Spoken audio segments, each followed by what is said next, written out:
วันเสาร์วันศุกร์เลยเรามาวันเสาร์วันอาทิตย์วันจันทร์ไปต่อนอนครับนอนในคนไหนเนาะเฮาก็จำบ่ได้เคยเห็นอยู่เพิ่นใหญ่แล้วบ่ช้ำแล้วบ่นี่ใหญ่เอ้ยดูด้วยนี่ดืนบ่ช้ำแล้วบ่อยากไล่พุ่นอยากไล่ผู้เอื้อยพุ่นนางพุ่นไปเฮ็ดงานอยากไล่พุ่นนั้นแหละไอ้คนแบบคนบ่มักป้าคนบ่มักปะอยู่แบบเงียบอยู่ผู้เดียวผู้นั้นเห็นบัดผู้เอื้อยบัดเบ้าเนาะแม่นผู้เอื้อยผู้ไปเฮ็ดเวียงงานก็ยังอยากสิคุยเพิ่นผู้นี้ยังกี่คุยผู้นี้แต่ยังน้อยเป็นใครเนี่ยเป็นใหญ่มากเป็นเริ่มกี่คุยแต่ยังน้อยบัดเบ้าน้ำบ่ได้อยู่มาปีนี้บ่เว้าน้ำกันโอ้ยสิได้กินขนมน้ำอยู่บ่เนี่ยนี่บ่เขามาหาอยู่บ่เนี่ย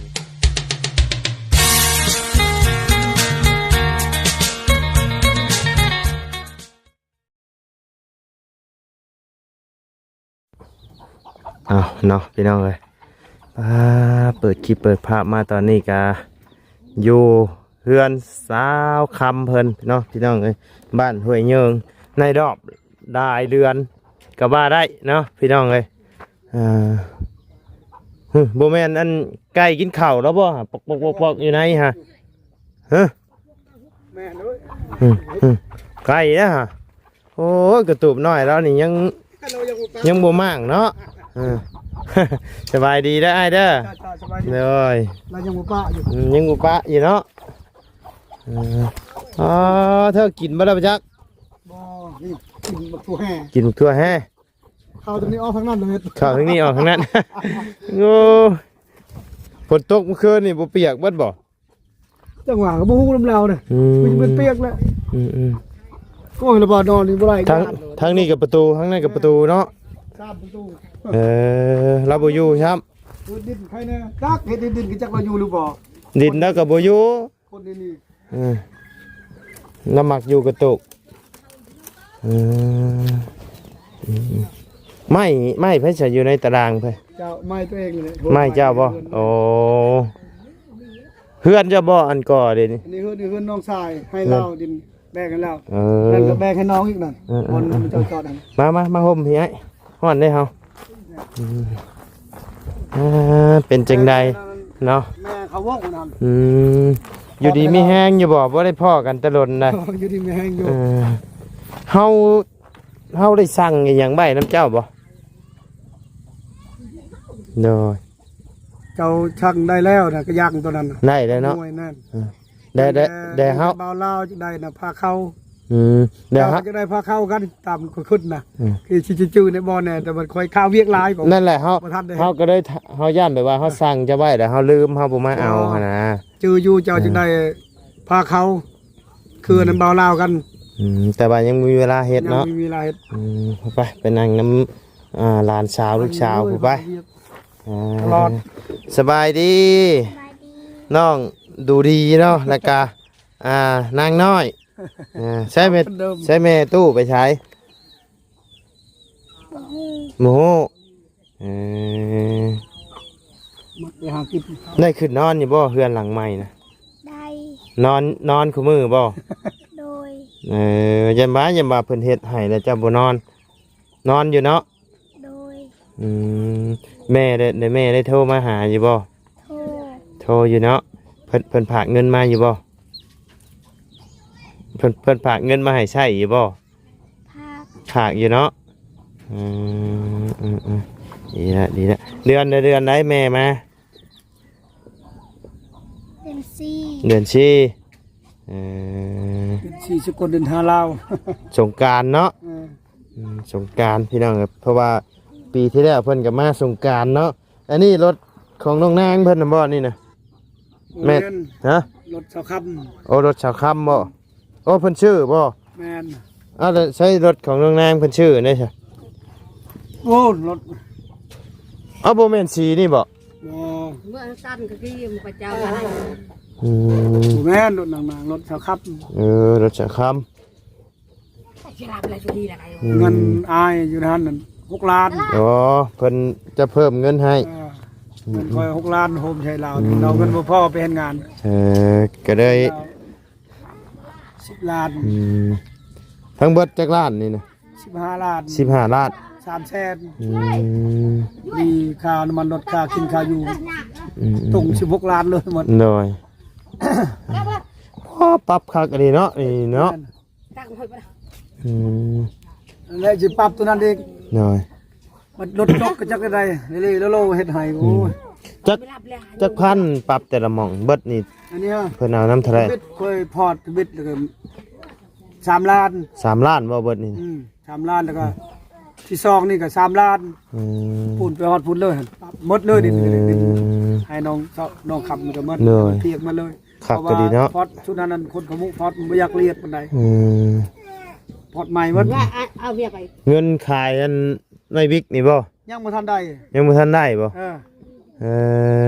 ถ้าหอบหมดแล้วเขาตัดหมดแล้วเขาจะเอามาให้ยังบ่ทันได้เลยเงินนี่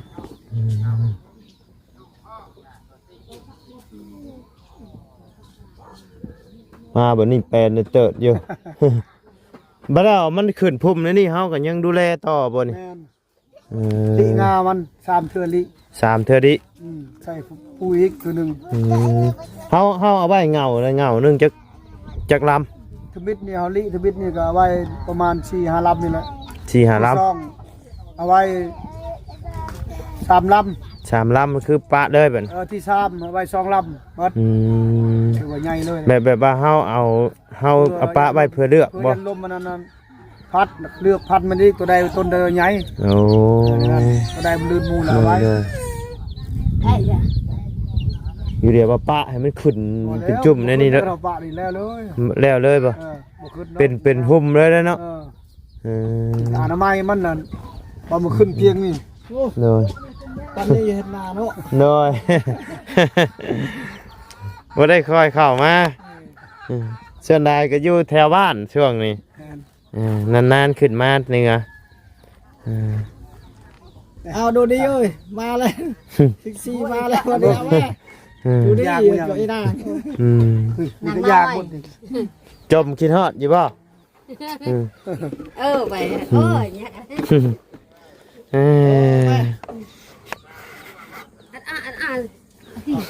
ดูดิ ดูดี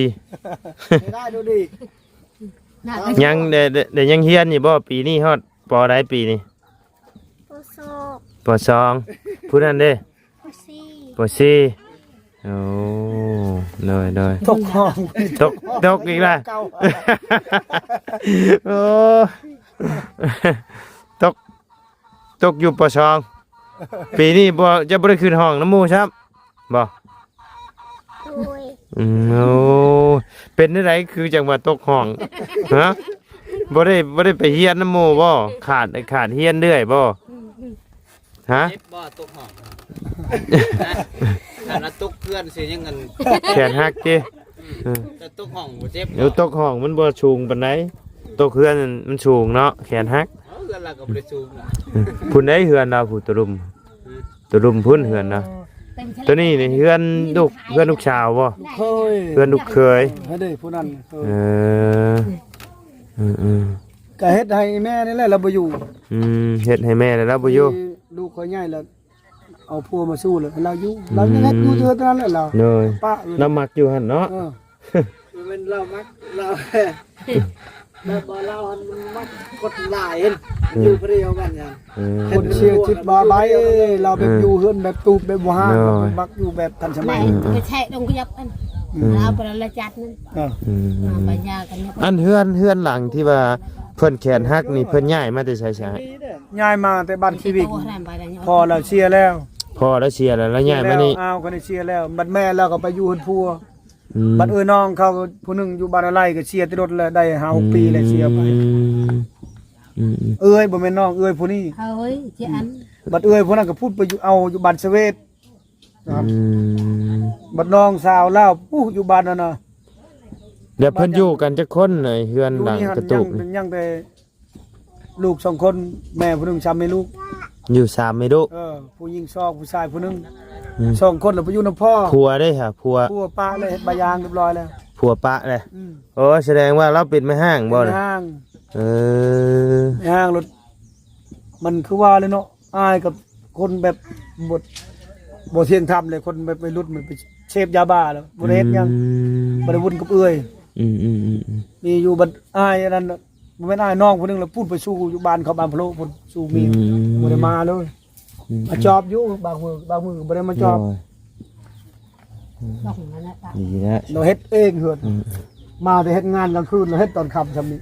แรงๆเย็นๆเฮ็ดปุ๊บปั๊บไอ้ผู้เดียวเลยบ่มีไฟช่วยเฮาก็ข้าวเวียงก็บ่ได้ช่วยแล้ว เราเฮ็ดเฮือนเองเฮ็ด เองนะบุงเองนะ มุงเองเฮ็ดเองเลยโอ้เป็นผู้หญิงก็ถือว่าเก่งอยู่เด้เนาะ แต่เก่งเนอะมัน การจะ ขมังบ่ วันนี้ก็ฝนตกเปะหมด มีวันนอน บ่แม่นว่าเราเก่งเราขมังเนาะ ประมาณ แล้วไผผ้าก็มาแล้วบัดนี้เนาะ อย่างแรกเพิ่นถามเพิ่นอยู่ว่าบางเทื่อก็ลังปีใหม่บางเทื่อก่อนปีใหม่โอ้ยจังได๋เฮือด คักแล้ว แต่ บั ว่า ด จะได้แห้งแต่ ไผ จะรู้ ผ้าก็เข้าแล้วพี่น้อง ได้ดูดิดูบ่เชยอยู่ เป็นจังได๋อากาศร้อนบ่จักว่าลืมกันแล้วบ่จักบ่ลืมแล้วบ่ชื่ออยู่บ่ ชื่อผู้นี้บ่ ชื่อว่าแนวใด ชื่อนี่นะ ชื่อแนวใดเอ้ยบ่ชื่อครับ บ่ชื่อบ่อันนี้แหละตัวหล่อ ชื่อว่าแนวใดแล้วว่าชื่อว่าแนวใดฮะ ไปนะ โอ้ยบ่ชื่อครับบ่ให้กินขนมละ ที่คุยวะ บ่ชื่อครับ ชื่อนาง นางน้อยเพิ่นชื่ออยู่แต่ดูดีนี่บ่ชื่อเนาะเอ้ย ใหญ่แห่งบ่ชื่ออีก บ่ชื่อกันเลยนี่เนาะคือว่าแล้วบ่ได้เข้ามานี่โอ้โดนนะพี่น้องเกือบปีพุ่นยักเนาะ 7-8 เดือนเลยนะ 7-8 เดือนพี่น้องเอ้ย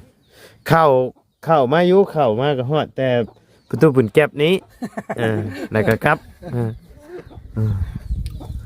เบาลาว เข้ามาช่วงฝนน่ะมันทางมันยะเห็นไหมก็เลยเข้ามาลำบากเนี่ยเข้ามาแถวนี้8เบิดแล้วบัดนี้ป้าโทษว่ะ น้ำคนตกนี่สิ โอ้เข้ามามันออกบ่ได้เด้อแหละ ใครแน่ฝนตกตามเทื่อนี่ เข้าบ่ได้เลยแหละ น้ำพุ่นลิ้นเดือน 6 6 เดือน7เยอะมันดินมันอ่อน จะตีมืออย่าตีไปบ่เมื่อเชโนบ่ฮะ อยู่ตรงนี้ เมื่อบ่เมื่อเชโนฮะ ได้ไม่ได้ เมื่อเชโนบ่ ได้ ดูดีบ่จื้อกันช้ำนี่เนาะ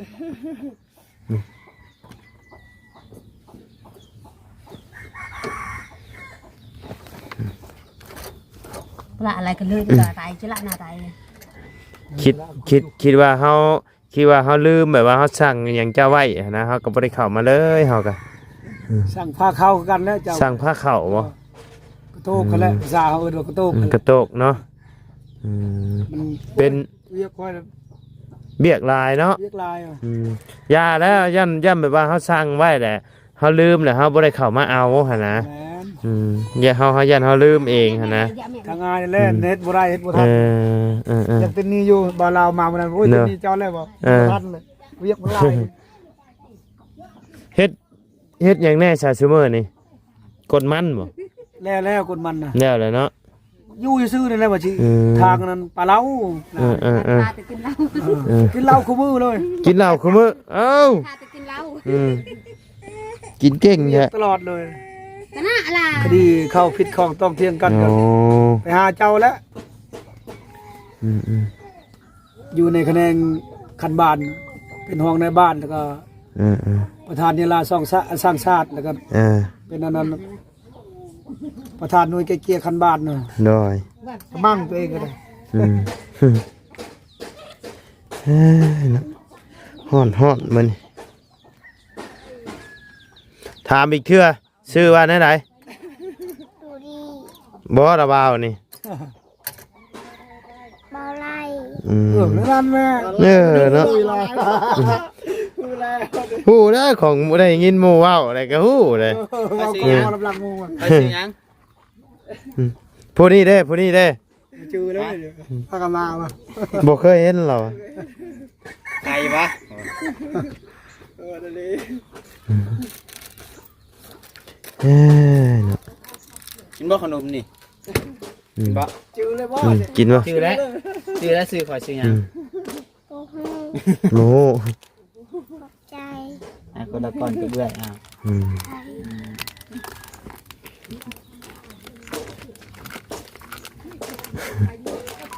บติแล้วแหละบ่ได้เข้ามาแต่เฮิงพี่น้องเอ้ย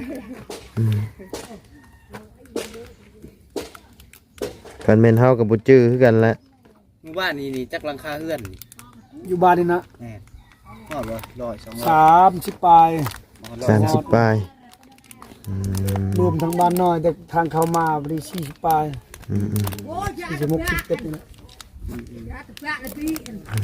ตัวไฟฟ้านี่ยังบ่ได้มีเนาะ แม่น ใช้ตะข่ายไว้ซื้อ ก็ดึงวงนึงนี่แหละขายนะหมอแปลงเรียบร้อยแล้วอยู่เทิงพุ่น แพงบ่เขาไผนี่แพงบ่ได้แจ้งบ่ ย่างมาทันได้แจงเขายังไปพูดไปตั้งอยู่บัตร หึ ว่า คือโตแข็งเด้อบัดนี้เนาะ ไม่พิ่อ บ่ปากบ่เว้ามาตะกี้คือจังว่าเว้าเก่งแท้บ่ดูดีฮะ ทำลายเธอหนึ่งวะเธอหนึ่งยังอาย คือนิ่งแท้มื้อนี้ฮะ ยังขายได้ มาแต่เก่าคือว่าเว้าน้ำแท้บ่ย่านบ่ย่านนะว่าบ่ฮะย่านบ่บ่คือบ่เว้าแต่เก่ามาคือเว้าฮะ มันฮ้อน มันฮ้อนบ่อืม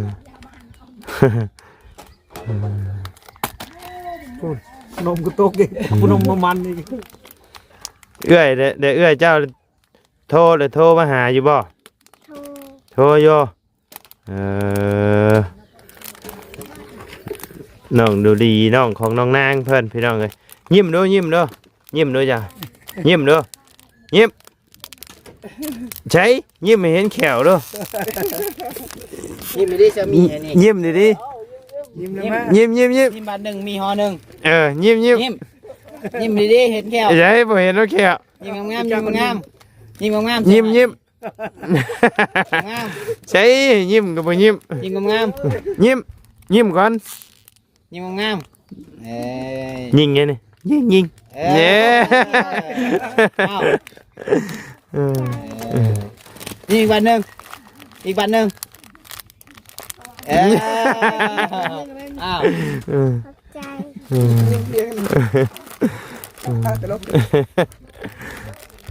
แขวไปใช้ข้างนึงอ่ะ ไปเที่ยว แขวไปเที่ยวบ่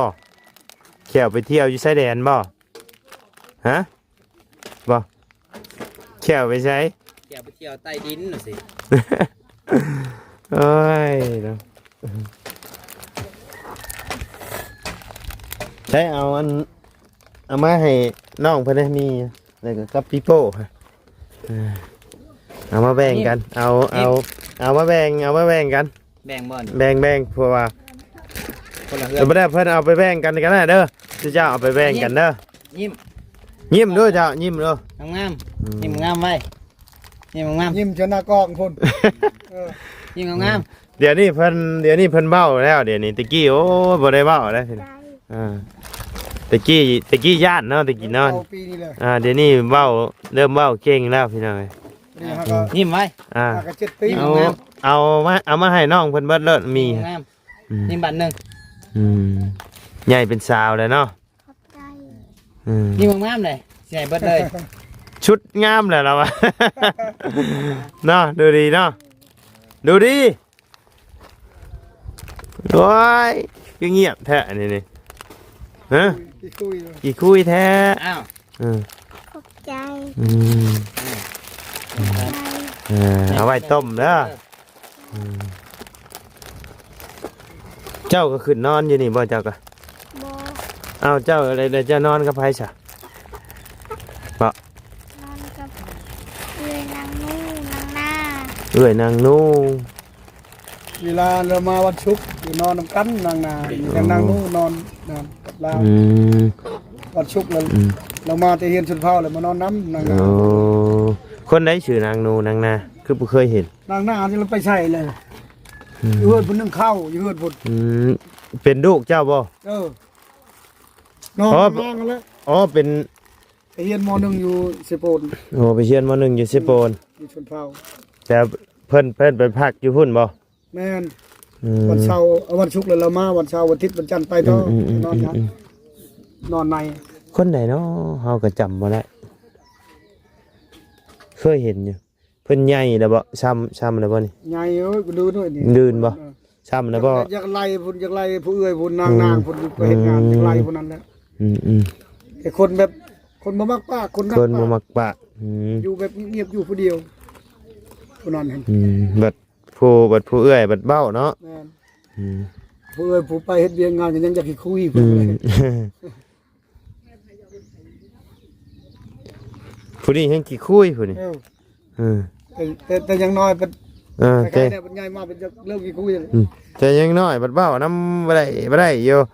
มาปีนี้บ่เว้าน้ำกันโอ้ยสิได้กินขนมน้ำอยู่บ่เนี่ยนี่บ่เขามาหาอยู่บ่เนี่ยนี่มากับบ่จื้อซ้ำเนาะ ในรอบหลายเดือนพี่น้องเอ้ยที่ได้พ่อกันมาบัดนี้แปลนจนเบิดตะกี้แถวนี้มันสูงมาได้แถวนี้เนาะมาบัดนี้ปรับเจ้าเอาเพิ่นสารไว้เห็นจังซั่น ซานเอาไว้ออมมันจะเฮ็ดชวนหัน เฮ็ดสวน ปลูกกล้วย โอ้สิปลูกกล้วยอีก ทางหลัง อ๋อมองที่ทางไม้นี่บ่ อ๋อนี่เขามันน้องเงินไม่ได้น้องลำพอนั่นน่ะ อันที่ ตะปาน่ะ ที่ว่าผู้เพิ่นแขนหักนะ เออ เออ เดียวดินเราเนี่ยทานไปเห็นนี่ลุงนั่นน่ะดินลุงพัน เออเจ้าสิปลูกกล้วยให้ซะจ้ะ นี่ลูกนี่ลูกเคยทางน้อยเดียวนะดิน เออ ประมาณ ๆ 10 ชาบ12 ๆคือบ่ปลูกนี่เด้อนี่เด้อจ้ะ บ่ได้ปลูก เฮ็ดเป็นสวนเลยล่ะ โอ้ยปลูกนี่มันต้องได้ออมแหละ เฮ็ดเป็นบ้านเฮ็ดเป็นบ้านสวนไปเลย แบ่ยังปลูกอยู่ เอาปักม่วง เงินออกมาก็สิชื่อ เอาปักม่วงยังมาปลูกแล้ว แม่นเดี๋ยวผมจะปลูก ปักม่วงตอนกิ่งนะโอ้คักๆแม่น มันก็ยัง พอดีเฮ็ดเป็นการเจือนเลยนี่โอ้คัก นี่ เพิ่งบ่ได้สิปลุกเจ้าเฮือนน่ะ โอ้โห อ่ะก็ เอาใส่ลูกไปเฮ็ดงานก็ให้กุ้มเครื่องคองแล้วก็พอแล้ว เพิ่นพากมาให้ใช้อยู่บ่ ปีนี้บ่ได้พากันปีนี้ บ่พาก ล้านหนึงซื่อๆแล้ว เอ พา อย่านเพิ่นเก็บไว้เด้เออ บ่ได้เราก็คือว่าแหละซื้อเครื่องซื้อของซื้อสบู่ข้าวแป้งเนาะข้าวเป็นชาวนี่ แม่นพอ ใส่ ได้ ลูกก็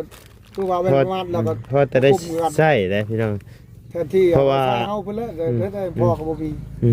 เพราะว่าไอ้เข้าไปอยู่พุ่น บางเทื่อเพิ่นผู้เพิ่นอยู่เพิ่นก็บ่เข้าใจว่าเฮาพุ่มเพื่อยมันบ่แม่นได้ค่าครองชีพมันแพง เออ เนี่ยเครื่องอยู่ของกินแพงพี่น้องเอ้ย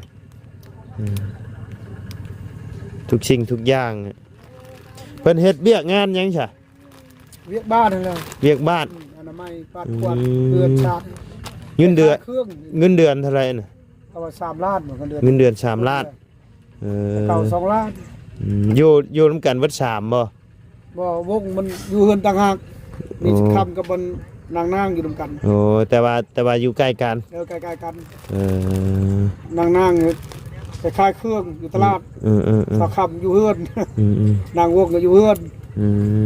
เลื่อนไปเห็น TikTok เพิ่นอยู่วางมือกันเห็น TikTok เพิ่นอยู่ทางน้องบงน้องนางเพิ่นน่ะเห็น TikTok เพิ่นอยู่